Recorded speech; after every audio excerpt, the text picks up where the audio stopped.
Hey guys, what's up? It's McKenna here with McKenna Fry Photography. I will link all of my social media down below so you guys can follow along and see what I'm up to. But for now, let's go ahead and get into the video. So today I'm going to be telling you guys all about how to become a full-time photographer, or at least how I became a full-time photographer. So the first thing that you need to do is to buy a DSLR camera. Now, whether that's Canon or Nikon or what model it is, it doesn't really matter. As long as you get like a nice solid camera that can take professional looking pictures, it doesn't need to be a $3,000 camera to start out with. Basically, this is just your base camera to get you started in photography and to get your name out there. So the second tip I have for you is to get a really nice lens. So one thing to look for in your lenses is for the f-stop to be pretty low. So my favorite lens that I shoot with is a 50mm 1.8. Most of the base, like the kit lenses that come with your camera when you purchase it, they only go to about f4, but you really want to get that f-stop low so that you can get the blurred background, which makes your pictures look a lot more professional. Step number 3, you need to find your niche. So whether that is seniors, whether that is weddings, whether that's couples, whether that's maternity, newborns, families, you know, whatever it is, just find what it is that you want to do. So if you want to do newborns, then you're going to advertise to all the new mommies out there and get them to, you know, invest in your photography and believe in you and trust in you. Let's say you want to do families, then you're going to market towards families and you know, teens, if you want to do seniors, if you want to work a couple of them, you know. I focus on weddings and couples, but I also shoot seniors. I do a couple of the other sessions, you know, on the side, but I don't really market that. So whatever you want to do, make sure that you're marketing that to your target audience. So, you know, let's say sometimes I do family portraits and sometimes I do, you know, maternity. So I don't market that because it's not really what I want to be doing all the time, but I do want to shoot seniors, I do want to shoot weddings, I do want to shoot couples, so I market the crap out of those things. I'm always pushing that out there, you know. I do a few other things here and there, and I don't really market that because that's not what I want to continue shooting. So this leads us into step number 4, which is marketing and advertising. What you want to do when you start doing photography, whether you're just starting out or whether you've been doing it for a couple years and you're just not too good at it, you have to market on social media. That is where everyone is 90% of the time. If you want to reach out to the parents of the seniors, they're on Facebook. If you want to reach out to the seniors and the young couples and the young, you know, teens, 20s, early 20s area, then they are all on Instagram. You know, none of them, hardly any of them, are on Facebook. So you just have to definitely be deliberate in who you're marketing to, what you want to do, and who you want to reach out to, because that's going to depend which social media avenue you focus on the most. Let's say you're not going to market on Twitter for family sessions because families and most parents are not on Twitter. You know what I mean? So it's just kind of like you got to focus on which social media avenue reaches out to your ideal client the best. So that leads into tip number 5, which is to curate your feed. You need to focus on creating good content and creating a good feed, something that is going to make people be interested in your service, something that's going to make people, you know, see that and be like, wow, I want her to be my photographer. Or him. But you just need to be able to reach out and show people what it is that you do while also maintaining the nice stylistic aesthetic page. So you just want to keep that in mind whenever you're posting. You know, you don't have to post every session that you do. Like I said, I sometimes offer family sessions, but I don't market that because that's not what I want to be shooting all the time. I'm definitely strategic on what I post, when I post, what I say, and just things like that. So this leads into tip number 6, which is to be relatable. People don't really want to buy things from a business.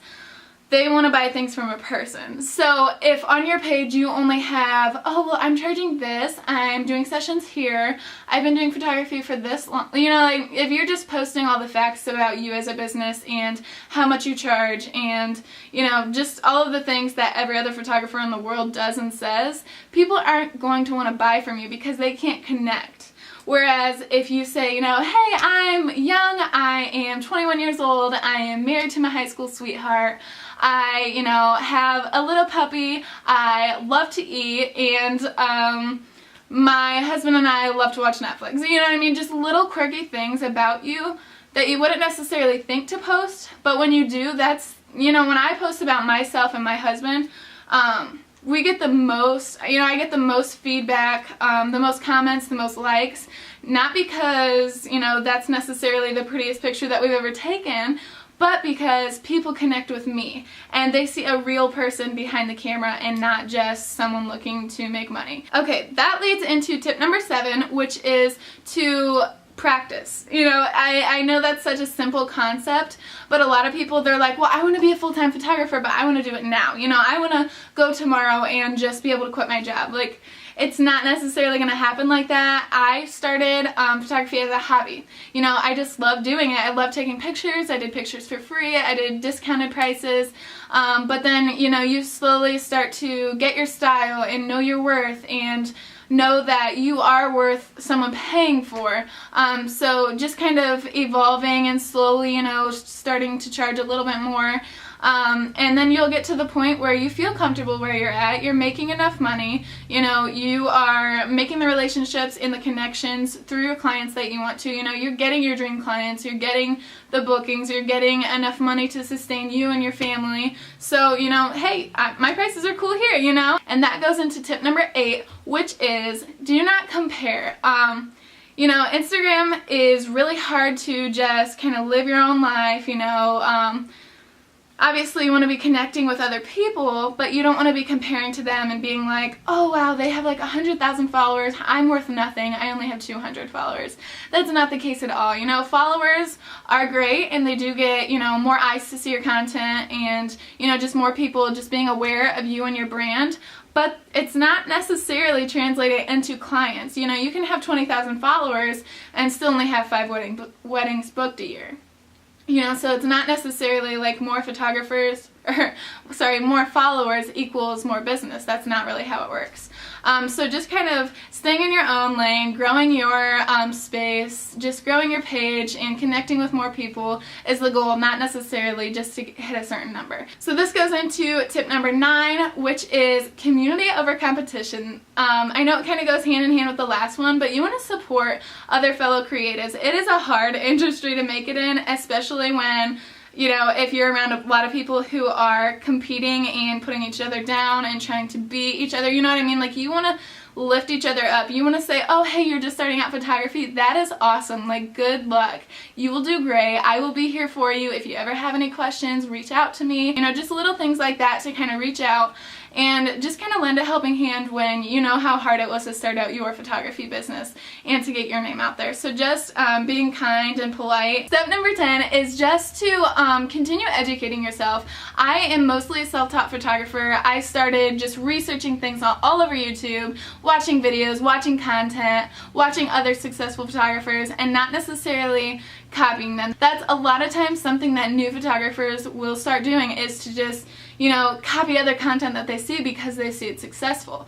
But you're never going to become successful by doing the same thing that someone else is doing, because they already have the people watching them, or, you know, the followers seeing that, and they're not necessarily going to want to follow someone else who does that exact same thing. So just really finding your own way to kind of incorporate things that you learn, not necessarily copying, but adding your own spin on anything and everything that you learn.